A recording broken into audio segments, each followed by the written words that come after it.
Hi, and welcome to the National Entrepreneurs Association presents The Impact of COVID-19 on Entrepreneurs and How to Bounce Back. I'm your host, Dr. Zalanya Allen, President of the National Entrepreneurs Association, where we support entrepreneurs through quality networking events and educational programs. Coronavirus, also known as COVID-19, has rapidly spread throughout our country and throughout the world, devastating communities, families, and businesses. Tonight, we're going to talk about solutions. We'll talk about specific strategies that entrepreneurs can use to bounce back better and stronger than before. We've assembled a distinguished panel of leadership consultants who will talk about ways that you can overcome. Our first guest is no stranger to leading people through crisis and change. She is Dr. Janice Cardwell, leadership strategist, coach, and former VP and campus director at University of Phoenix. Our next guest is Dr. Dawn Cohn, management consultant, executive coach, and NEA board member. Our final guest has had an award-winning career. She is Dr. Geneva Williams, leadership strategist, podcaster, and author. I'd like to welcome all of my guests and attendees, and thank you for joining us. We're going to start today by having each panelist introduce themselves and tell us a little bit more about their professional background in entrepreneurship and leadership. Let's start with Dr. Janice Cardwell. I was responsible for the students, the staff, the faculty, the alumni, academic standards, and community outreach. And with such diverse duties, there was always some type of crisis that needed critical thinking and communication skills.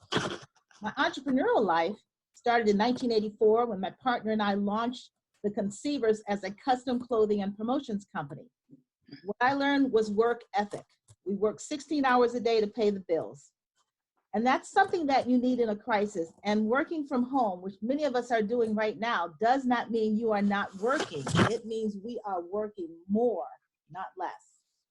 So to summarize, my reality is that my past and current leadership experiences help prepare me to deal with this COVID crisis, using critical thinking, systems thinking, and problem solving in spite or despite the circumstance. Thank you for allowing me to join you today. Thank you. Next, let's go to Dr. Dawn Cohn. Okay. All right. So it's good to be with you all. And first, we all hope that you all that are on the call are safe and healthy, and that you're doing as well as possible during this unexpected crisis. I look forward to discussion about strategies and tips. For me, and same, Dr. Zalanya mentioned some of my background, and also our bios are available. So I guess to give you just some highlights, for the last 29 or so years, I've focused in my life and career on individual effectiveness, team effectiveness, and organizational effectiveness. So my role now is to help purpose-driven and mission-driven executives and leaders to be able to create exceptional performance at all levels. Okay, so I help them deliver on today's promises, tomorrow's goals, really trying to help them create high-performing teams, those sorts of things. So it's interesting being an entrepreneur and also helping business leaders. So there's sort of this dual track happening, right? So so just a little bit about my background, and I'll share a little, just really briefly, about my journey as an entrepreneur.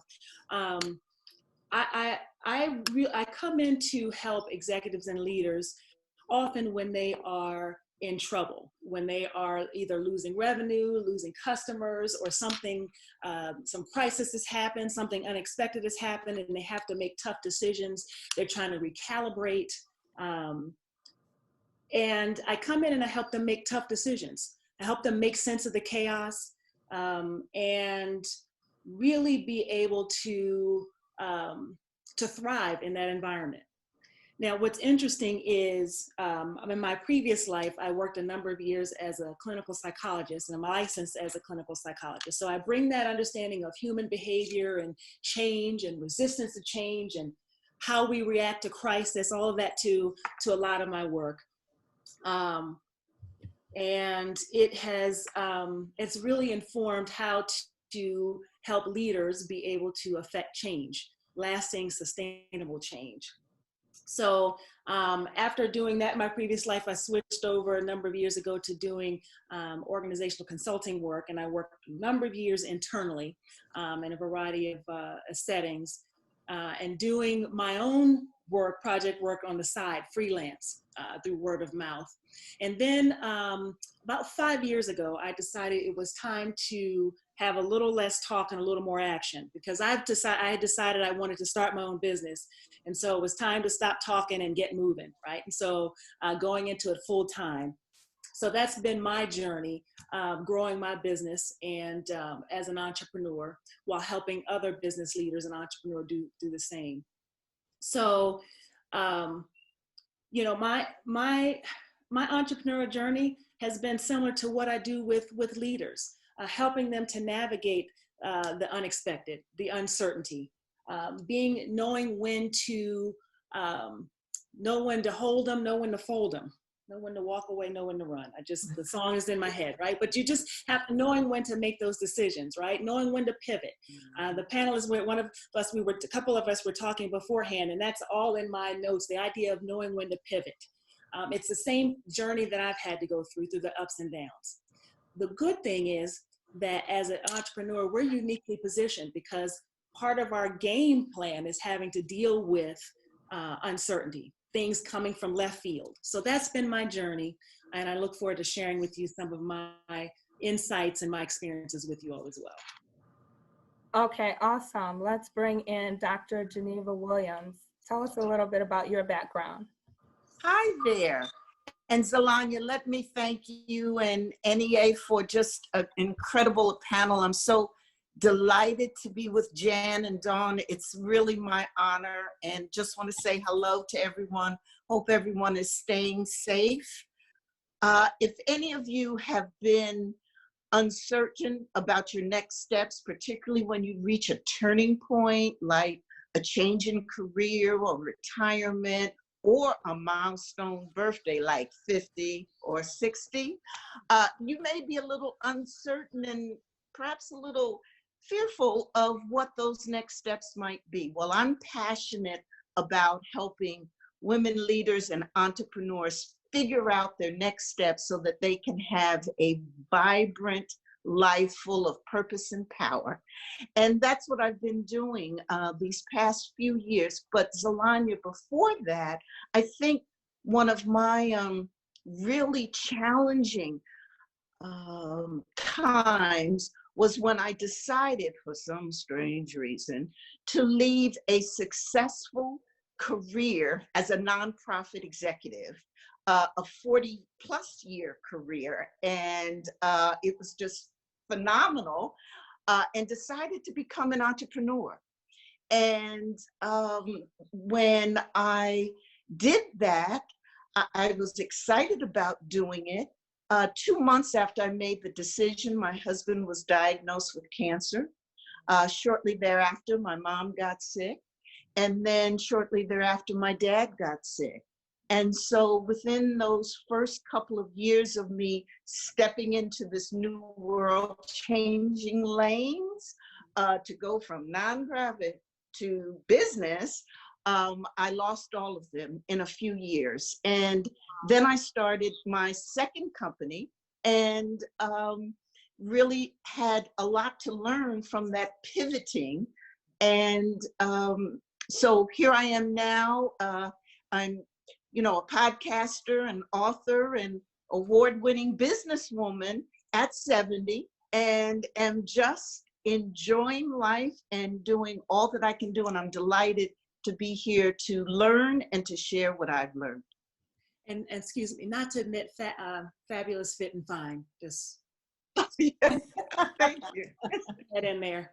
Well, you look great. Thank you. All right, wonderful. So now that everyone is a little bit familiar with your backgrounds and your area of expertise, first of all, I just want to say, fabulous panel. I admire all of you, and that's why I wanted to do this call with you, because I knew that you could provide some really great insight. So the first thing I want to talk about is the impact. Let me just bring up my slide here. I didn't get a chance to go through the agenda. First, we want to talk about the impact that the virus has had, and then we're going to talk about the bounce back and give some specific strategies that you can use, and then resources. And finally, we'll conclude with the Q&A to give our attendees an opportunity to ask the panel some questions. So when we think about the impact, I think the impact has been, well, obviously it's been tremendous, and it's affected us in three ways. Number one, our physical and mental health. Number two, our economy. We had a strong economy, now we're in a recession. And then finally, number three, it's changed the way we do business. People are scrambling now to figure out how to use all this technology to meet, network. We just saw that at the top of our call today. So ladies, talk about how this virus has impacted you as individual entrepreneurs and the impact that you've seen it had on the entrepreneurial community as a whole. And whoever would like to start, go ahead. Well, I'll start. You know, certainly in working with the businesses, the CEOs, the executives that I work with, it has had, you know, as everybody knows, a huge impact in that it has forced us to have to do everything from work remotely to having to furlough people, to having, you know, to make some really tough decisions about who stays and who goes permanently. I mean, there's been all sorts of fallout from this. Not to mention, when it was happening, just the pace at which organizations have had to keep up, and entrepreneurs have had to keep up with what's happening day by day and how it's impacting, and then feeling it and seeing it personally. For me as an entrepreneur, it certainly has had an impact as well. But a lot of my own work as a service-based business has been doing a lot of face-to-face, a lot of touch points, a lot of, and I am naturally a face-to-face person, right? I'm very familiar with using Zoom and used it often for coaching clients across the country, but primarily my mode of connecting is face-to-face person. So whether it be workshops, webinars, in you know, on-site visits, those sorts of things, all of that got wiped out within the matter of a week. So it forced me to have to determine really quickly, okay, so now what? You know, am I going to sit and kind of twiddle my thumbs, or how are you going to navigate? So it definitely has taken out a huge component of my traditional business model, and forced me to have to relook at it. So I don't know how far you want me to go, but I'll certainly let the other panelists address that as well in terms of the impact. So I'll jump in.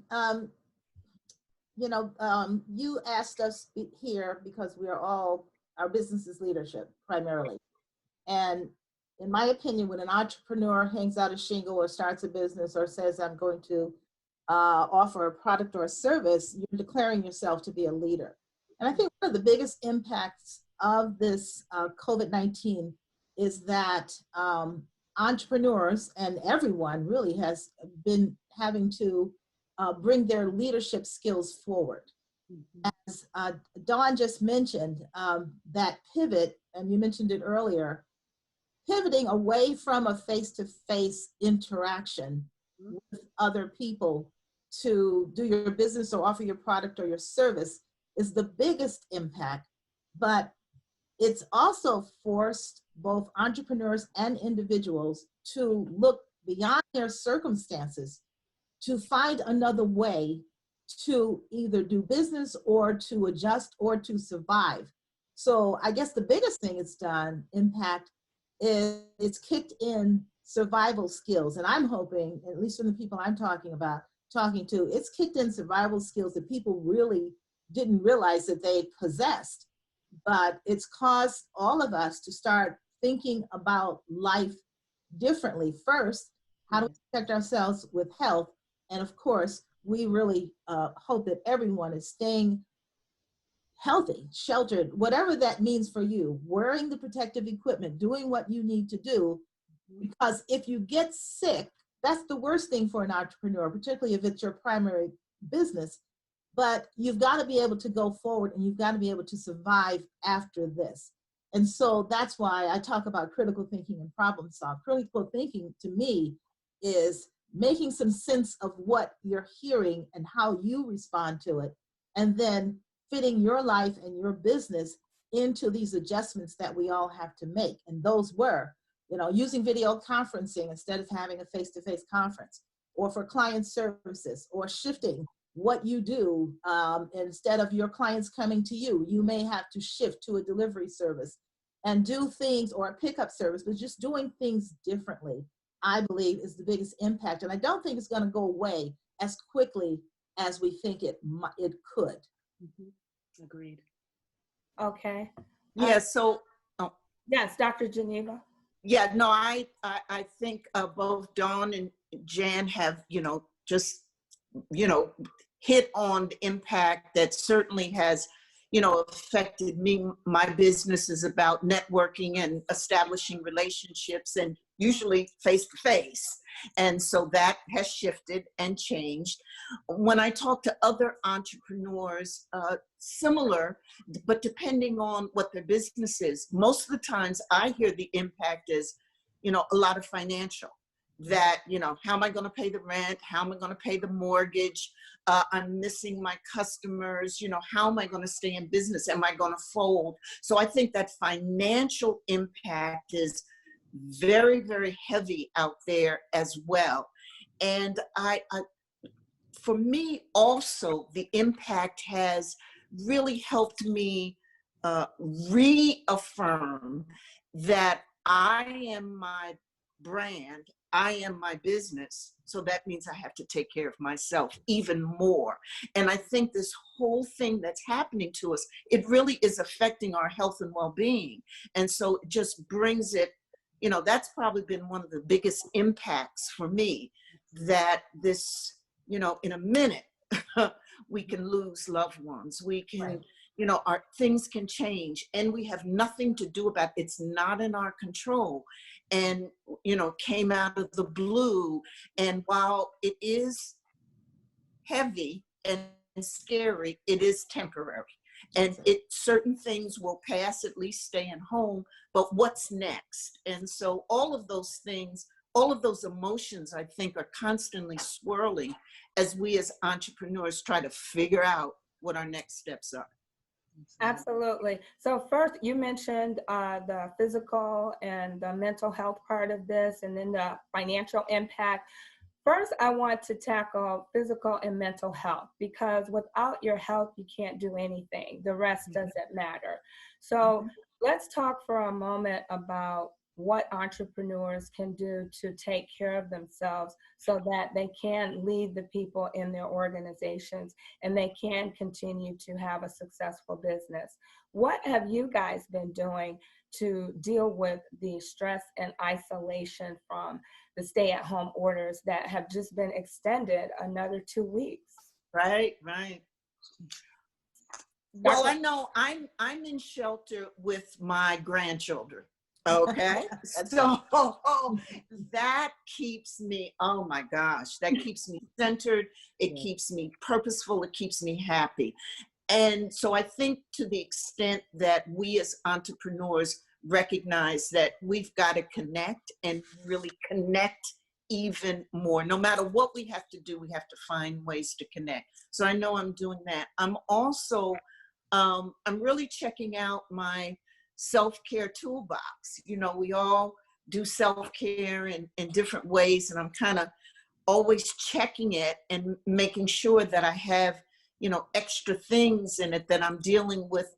It's not about getting a massage, which I can't do anyway now, but it really has to do with how my mind is, and the reading, and the, learning new things, and enjoying, going outside, and not dealing with that I'm isolated, that, this social distancing is really physical distancing. It doesn't mean that I have to be social or, isolated.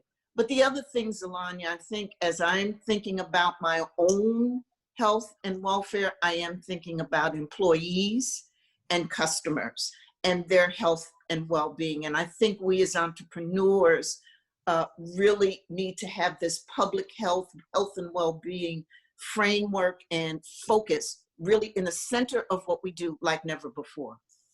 Absolutely. Dawn, did you have something to add to that? Yeah, I was just going to say, I echo that absolutely. That self-care for an entrepreneur has to be at the forefront, because we are the brand. So if we go down, we risk everything going down, right? Depending on if you're a solopreneur, if you have a small team or whatever, and how much you've prepared for your absence for whatever reason, right? So it's of the utmost importance that you engage in self-care. Even if you're present physically, but you're not really there mentally, that you're still no good to anyone. So it's important. So I actually created, I don't know if you all can see, and I'm happy to share this if you want, but I actually have a worksheet that I created for myself to make sure that I kept myself on target. And I try to be pretty good about self-care as it is, but right now I need to be even more diligent about it, because I think the tendency is, with our schedules kind of being all over the place, nothing looks the same. So our tendency to be structured and schedule time and to make sure we're taking time to do those important things they tend to go out the window. And in general, the first thing to go for us as individuals is self-care. Okay. So literally I have a thing where I have buckets: my physical self-care, my emotional self-care. And I borrowed this isn't mine at the top here, but I borrowed it. So physical self-care, emotional self-care, social, and spiritual. And I put down the bottom there the things that I need to do that I know work for me under each one of those buckets, to make sure that I am doing what I need to do to keep myself healthy. So, things for me like prayer and meditation, keeping a gratitude journal helps to keep my mind focused on what is working well. Okay, because we have plenty around us that's telling us what's not, and what the numbers are, and the factions fighting back and forth. There's plenty. So I need to make sure that I keep my mind in a good place. That also means with that is I have to limit my news time. And that means news from whatever channel, TV, social media, whatever. I do enough to make sure I know what's happening, but I know there's a time to turn it off, where I'm starting to spiral, okay? Or I'm getting worked up with everybody else. So I have to limit that. And that's for my own sanity, right? And my own ability to be able to focus and do what I need to do so that I can be a contributor. I have a list of things that I typically do. So I'm happy to share that as well. But social interaction, there's all kinds of virtual ways you can do that. Playing games on Zoom. There's all kinds of ways that you can do it, to Dr. Geneva's point about not being distanced because you're physically distant. So we are in an age of technology where it has forced us to have to do way more than we typically have, but it also gives us the ability to connect in ways that help us during this time. So I find that being other focused helps. Awesome, Dawn. And again, if anyone's interested in those tips or that list, you can reach out to Dawn. How can they get in touch with you? You can connect with me on LinkedIn. And let me know that you were on the webinar. It's under Dawn Cohn, and I'll be happy to share it with you. Okay, and Dr. Jan, let's get your advice. So, and I'm glad you asked this question because there's really two parts of this question. One is stress and the other is isolation. The stress part is that part where we take care of ourselves physically. So what I've done personally is increased my exercise. And I looked around and I started, and particularly when they started saying who were the people that were most likely to either not survive or have to, illness. And I looked at myself in the mirror at 68 years old and said, okay, that's you. What are you going to do? So I get up every morning now, and the first thing I do is I do a weigh-in, and then I do a journal, and I write down what are my goals for the day. And those goals include very much similar to what Dawn is talking about. How much water are you going to drink? I'm got to get to 64 ounces of water. Here's my water jug. Right. Yes. Yeah. Got to get that 64 ounces of water in, got to get those 10,000 steps in, wearing the tracker to make sure you do it, and really put some very, very strong structure into the self-care. That's the part about the stress relief, because we have to push that stress off. And now with the weather getting nicer, I just walked this morning. I just walked 3 miles this morning, walking for the fresh air with a mask. So when you run into people, you put your mask on. And I think most people are pretty much beginning to go outside now and feeling that comfort. I will be honest with you. I didn't leave my house for almost 4 weeks, not even to go to the store. My husband would do those things for us. We're empty nesters. We don't have anybody else. He would go out. I'll tell him how to protect himself and what to do when he came back into our home. But I'm going to talk about it now from the isolation point. And for me, that wasn't hard. I've been working for a national company for 20 something years. Not only were my coworkers and peers living across the United States, but even the clients that I began to have clients in different states and different geographies. So that part wasn't as difficult, but I did look at it from the perspective of it's not just me. And what I began to do is organize with my family we have a weekly scheduled video conference. We talk about what we're going to do to survive this thing. And I expanded that to my extended family, to my cousins, and every single person's appreciated. We even having a Mother's Day virtual celebration on Sunday. The point that I'm making is that we have to get those two buckets, because the mental thing, and I hear a lot of people, my sisters are depressed. I hear a lot of people in a depression because of the isolation. And I truly would really suggest to everyone, you reach out to people that you know, if it's your clients or your family, and make sure there's a touch point. I've talked to people I haven't talked to in, one of my cousins was like 25 years. Unbelievable. So what I've also looked for with all of these experiences, as I'm journaling it, is the silver lining. And so I started developing the Conceiver Silver Lining Chronicles about this particular COVID experience. And in spite of the circumstance, what is something that is different, new, created because of this situation? And that's the message I try to push out to people. But there is a silver lining. We know it will end, but how will it end and how will we be when it ends is a critical thing. Okay, I think you made an excellent point about the walking. That's one of my favorite ways to deal with the isolation. And also, we're not hearing a lot of talk about how we can treat or prevent COVID-19. And one of the things that I have really been studying for several years now is a holistic approach to health. And we keep hearing that the elderly are most vulnerable and people with pre-existing conditions. So one of the things that we can do is build our immune system.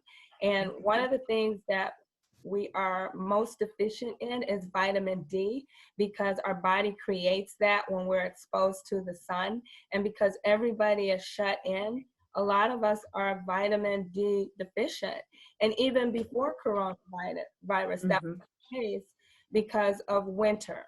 So I put together a slide. I had posted this on social media. I'm going to try to bring it up here. Foods and supplements that can help build your immune system.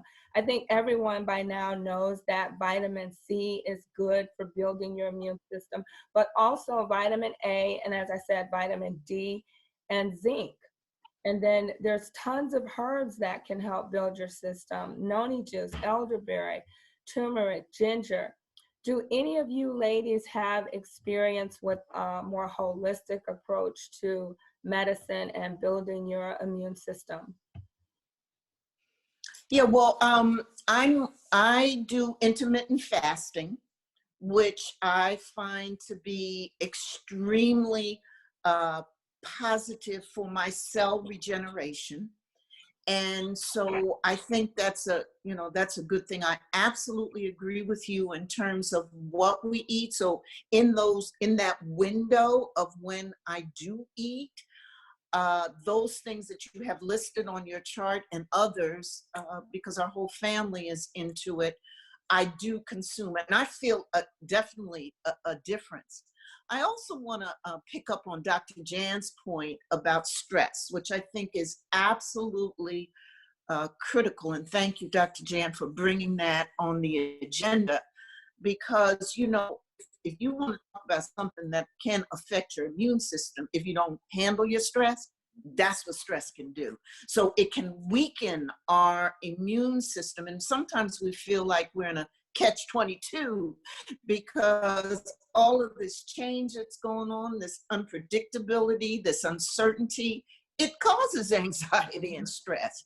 So I think for particularly us as entrepreneurs and as people, Yeah. that we have to put a greater emphasis on our health, because we are our brand, we are our business, and so health needs to come more centerfold. And it's not only just our health, but the health of our employees and our customers. And so as customers come in, for those of us who have brick and mortar businesses, as customers come into your facility, now you're going to have to think about how you're going to treat them, how you're going to engage them, how they come in. You have to have this health and wellness framework, not only for yourself, but for customers. So I really appreciate that, Zalanya, you bringing that up. And also I would add to it, rest, because getting that sleep is so incredible. And since we have the time, there's no excuse for nobody not getting the rest. Get your rest, drink your water, have a routine, because this is the time to develop those habits that you hear about. You've always heard of good habits. This is the time to do it. Yes, and on the stress, I just wanted to piggyback and say stress actually shuts down your immune system. So it's important for us to figure out ways to relax. And Exactly. I don't know if we mentioned positive attitude, but that's huge. So Well, I do coloring books. I do coloring books and I blow bubbles. Remember as a kid, and watch cartoons. Those are some of my real, treats. We can, binge watch TV and the movies, and that's great. But I love the cartoons because I laugh. And, when we were kids, when we do the bubble things and blow bubbles, I do that. And the coloring books, it's fabulous. And so I have fun. awesome. And for those who may not be aware of the vitamins that I mentioned, vitamin B6, magnesium, vitamin D, they all help with fear and depression. Sometimes people are experiencing that fear and depression because their body doesn't have the nutrients it needs to fight it off and to balance your system. Zalanya, can I just say something real quick? The thing that we have to be aware of as entrepreneurs is sometimes we wear stress as a badge of honor. And so, I often will hear entrepreneurs talk about, I only get, I'm working so hard, I only get, a couple of hours of sleep a night, or I only do this and I only do that. And sometimes we wear that as a badge of honor. And so I just wanted to touch on that piece, that we're talking about longevity here when we're talking about entrepreneurial efforts and being a true entrepreneur and being able to be in it for the long haul. So I just want to put that out there, that we have to shift our mindset in that way to self-care is the badge of honor, and being healthy is the badge of honor, because that's what helps us to be around for years to come and to be healthy and in our optimal state of mind and body. And I also do practice a lot of those things that you had on the list, Alanya, FYI. So they're on my list. Okay, awesome. Thank you, Don. So I'm going to pivot to the financial piece because we are running out of time. I think we can go maybe a couple minutes over, maybe 5 minutes, because we did get started late due to those technical issues. And also for our guests, if you have questions for our panel, please feel free to type those in the chat room or the Q&A box at the bottom of your screen. So my question for you guys is, do you think the government has done enough to help entrepreneurs and small businesses deal with this crisis? We know that we have a CARE Act, and we know that there's a stimulus that went out of $1,200, which is not a whole lot, especially when you're talking about a whole family. But then we had the CARE Act, which was riddled with challenges. From that, there was a PPP program, which stands for the Paycheck Protection Program, to help employers maintain their employees. We also had the EIDL, which a grant where you can get up to $10,000 that you don't have to pay back. However, I understand that only 5% of entrepreneurs received that funding in the first round, and then another 5% in the second round. So has the government done enough? Should we even be relying on the government? What are your thoughts on that? I'll start with, can we start with you, Dr. Geneva, since I know that you work with government? Yeah, well, I think the short answer is no. But then what do,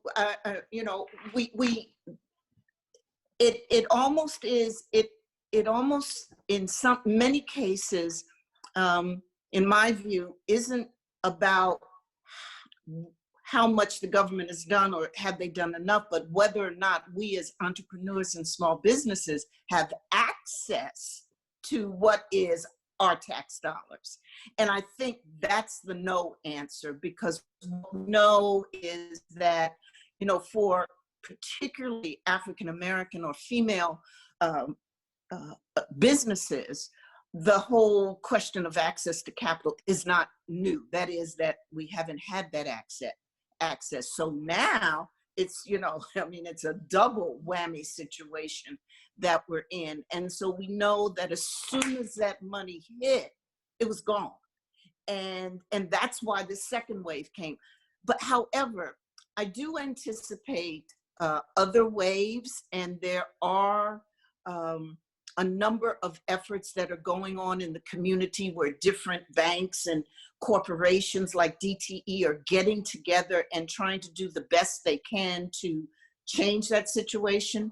I also believe that it's a time for small business and entrepreneurs to look at non-traditional financing sources like the Michigan Women Forward organization that is, and philanthropy. Various foundations are putting out these non-traditional dollars that you can get to and access quickly. And so, I don't think, government has done all that it could do, but then I don't have the expectation that they would. I might also add, Zelania, that I think, much of this, we're in it ourselves, and the collaboration we can do with partners like you. The National Business League has been, incredible in its work. But I also think that what we do makes a difference in terms of, our businesses and connecting. And that's why I think that listening and talking to customers, that customer engagement, so that we reach out and tell customers we want to continue to do business with them, please continue to support us. Okay, awesome. I want to piggyback on what you said about other resources that are available for entrepreneurs. I have a graphic up now. Towards the bottom, you can see a lot of your private businesses are offering philanthropy like Verizon Small Business Recovery Fund. There's the Facebook for Business, Google, Right, Amazon right. offering money. And then a lot of states like Michigan and Chicago, they have their own relief programs. So I Hmm. encourage everyone to investigate what is being offered on the local level, as Right. well as private businesses and corporations and foundations, because there's a lot out there beyond what the government is offering. Hmm. Solange, Yeah, and go I'm ahead. yeah, sorry. Go ahead, Dr. Geneva. Did you want to? No, I was just echoing that again. If you're a female uh, entrepreneur, run a small business, please connect with the Michigan Women Forward. They just announced a really terrific program that's out there. Also, check out philanthropy.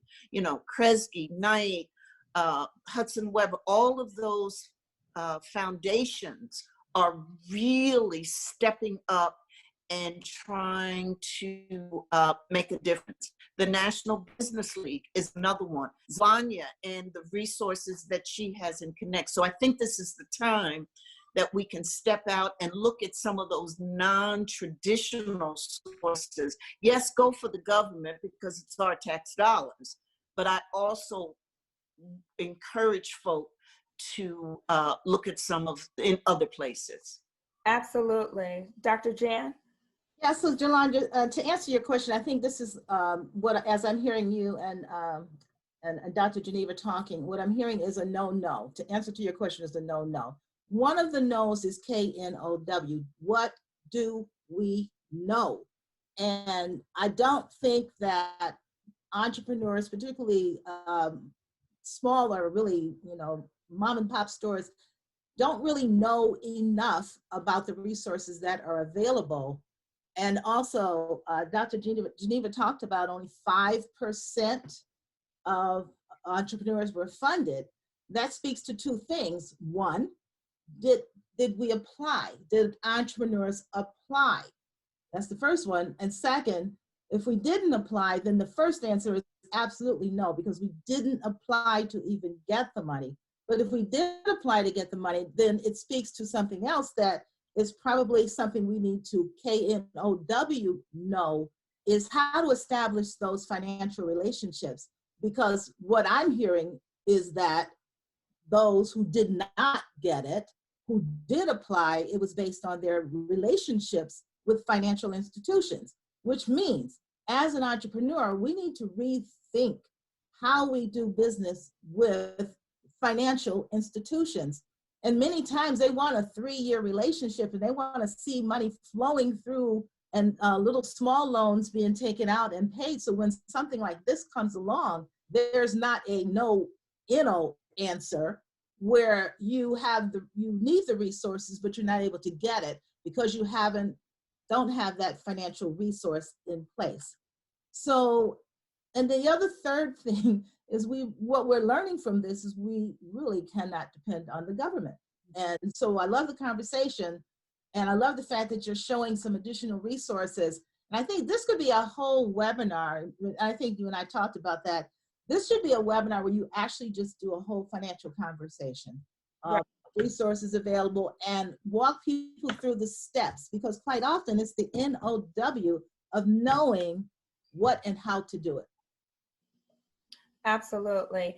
And a lot of people did apply that did not receive funding. And then there were challenges applying because the website crashed because so many people applied. And then the first round, they ran out of funding, I think, in the first week. Yeah. Yeah, and so the other thing I want to touch on is we're living in an unprecedented time. So people are really flexible right now. So if you're having financial challenges, one of the things that you can do is contact everybody that you owe money to, because people are willing to work with you, make payment arrangements, defer payments for 2 and 3 months, and that will free up funds to do some things that you just have to do right now. So those, I think, are the two big points: to look at what other resources are out there for funding, and then follow up with the people that you owe money and work out some sort of a payment arrangement. Anything else? Zalani, I just wanted to add, please don't forget to engage with your customers or clients. You know, this is the time you want to tell your customers and clients, I want your business. I'm coming back. I want you to be with, I am an essential service or business. You want to position yourself and let them know that you and what you provide is essential and you want them back. Absolutely. So I just wanted to do that as a PS. So it's the perfect time to be listening and engaging our customers and clients. Absolutely. And I agree with that. And I'm sorry, go ahead, Dr. Dawn. I just was going to say to piggyback off of what some of you all said is there's the financial piece, and I think the bounce back or the idea of what do we do in this financial situation is we also have to develop grit more than ever before. And so what do you do if you've applied for money, or you didn't think to apply to money, you didn't know where to apply for money, or you did and you didn't get it? You know, it also calls for us being really creative in thinking about alternate ways to generate finances, or to be able to work that. Okay, and so that's where I think for entrepreneurs that grit really comes into play. So, and it doesn't mean it's easy. It doesn't mean it's easy. It doesn't mean it's straightforward. But I think we can get ourselves into a bind if we are depending on one source or looking to the government as our only way to get us out to a point that was just made. So I very much resonate with that we should be getting those kinds of helps and support. But what if we don't? As entrepreneurs, I think we are uniquely positioned to be able to be very creative and innovative, unlike other business owners that have big corporations, for example. We can do that pivot when it comes to financial options as well. And so just encouraging us to really stretch and think about other ways to do it, not just lay down and die. Absolutely. And I just heard today that calls on the government suicide hotline have increased 1,000%. So I want to say to entrepreneurs, if you're having a hard time, if you lose your business, it's not the end of the world. There's so many lessons to be learned from this, so many opportunities that have opened up. You can start another business. You know, so look at the opportunities. And I think you and I were talking about this, Dr. Jan, all of the opportunities that entrepreneurs can take advantage of. Like a lot of people are starting face mask businesses. My brother has a friend who is making face masks and she can't keep up with the demand. So there's going to be opportunities for coaching and consulting because so many people have lost their jobs. So they'll be looking to get into entrepreneurship and they'll need that guidance and direction. So, you know, Zalanya, that's a really good point. You know, and one of your questions that you wanted us to talk about was, what are the lessons that we've learned coming out of this? And I came up with 3 things that I thought about. And the first one was diversifying. I think that's what Dawn was talking about just now. We can't, you know, perhaps your business was consulting, or perhaps it was a product, but how can you diversify your products, your services, how you deliver them?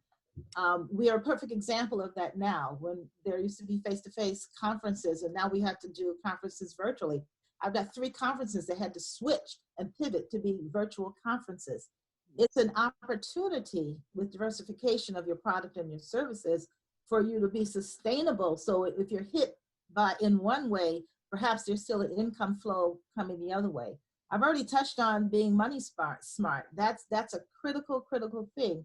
That is, the impact is the financial impact on people, but also the financial impact of not being able to utilize the resources or not knowing the resources, as we just talked about.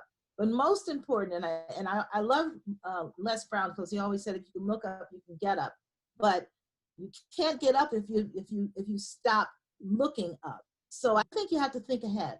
Life does change. I am a strong believer that everything in life is temporary. Nothing will remain the same. But if we take that perspective, that's how we get ourselves in a position to bounce back from emergencies and other interferences with life. It's not, my company is called Conceivers, not because of the name, it's because it's a concept, it's a thought process that if I'm creative enough and I can conceptualize something and I can be innovative, then I can make these things realities for me. And I also know that faith works, but faith needs work. So we can't pray it away all the time, although faith does help push us through the stress and it helps get us through the difficult times in life. But while we're praying, we have to put some action into that prayer also. But it's just do the research, find someone. You just talked about people launching business. My family launched a business. We didn't launch, I did challenge them to do the face mask. They said, you want to get the sewing machine, do all the work. But shut down, we launched a family business. And our family businesses supplies and services and products. And now we are bulk buying our products, toilet paper, paper towel, food. We're bulk buying products that we sell. So. Wonderful. Thank you, Jan. So we're going to wrap up. We did have a question here. One of our participants wanted to know if this will be replayed because they had trouble logging on. Yes, this is being recorded and we will put the link up so that people who could not attend or had some technical problems will be able to hear it. Okay. Salon, Dr. Geneva. are we closing? No, I just wanted to add closing remarks, but go ahead. Oh, okay, fine. Okay, I just wanted to just to share that one of the things, the biggest lesson that I've learned is the reaffirmation about how important being a purpose-driven entrepreneur is. You know, what our values are, what our mission, what our purpose is, and what we do in our businesses is so, I think, very important. It reminds me of, you know, one of my favorite movies, Barbershop. And you know that scene where Cedric the entertainer and Ice Cube are talking, and Cedric is trying to show Ice Cube how his father, who started the barbershop, that he wasn't just cutting hair, that he saw the value in helping men look good when they went to get a job so that they could feed their family. And he saw value in being a place where people could come in and congregate and talk and support each other. And the other barbershop that showed that people in the community went to Ice Cube's barbershop instead of the fancy new one because he stood up and fought for the community. And I think those things remind us about how important it is to understand why we're in business and what the values are that we bring in our business. Because you know what? There's thousands of barbershops, thousands of consultants, hundreds, thousands of coaches. So what makes us different? And what makes us different is the values that we bring, our unique purpose in what we do. So I just think this time of COVID for me got me to reflect, and I really do think it's a strategic edge in our businesses. Yep. So that's my closing remarks. Okay, wonderful. We can't be afraid to innovate. We can't. This is a perfect time for entrepreneurs to innovate and to take a look at your business, even if it's going well. But certainly if you feel like you're struggling, this is a perfect time to innovate, to rework things, to expand your offerings, to look at your business model. It's a perfect time. So take advantage of it. That's my takeaway. Okay, one of our guests just commented, bouncing back will also mean revisiting financial literacy, budgeting, spending habits, and having a personal and business emergency plan. Thank you for that, Michael. Exactly. Absolutely. Dr. Jan, can we get your closing remarks? So, you know, just like was it Michael that put that note? That's exactly what I'm thinking, is that it's time to revise strategies. Try to revise strategies for how you stabilize your business, how you stabilize your family, yourself, by reviewing what you're doing, what is your offering. I think Dr. Geneva is right. What is that mission? But beyond the mission, how do you go about that mission? And, what do you stand for? And what will you not stand for? Mhm. Really, in a time when, there could be some partnerships. You might be a struggling entrepreneur, but maybe there's a complementary business that you might join up with to stay sustainable. It's just looking beyond ourselves to see, are there opportunities to work with someone else to make something happen so that you both can be sustained. So I just wanted to offer that, is we really have to be open-minded and really look at it from a very, very broad and a very narrow sense, because this is a unique position. Being your own business owner is that you're not necessarily having to take someone else's direction. You are the director, you are the writer, you are the one that needs to make that course and go where you want to go. Absolutely. Wonderful. Well, this has really been something for the National Entrepreneurs Association as well. This is our first virtual meeting. You did good. Thank you. And we will be There'll doing, be many more, I'm sure.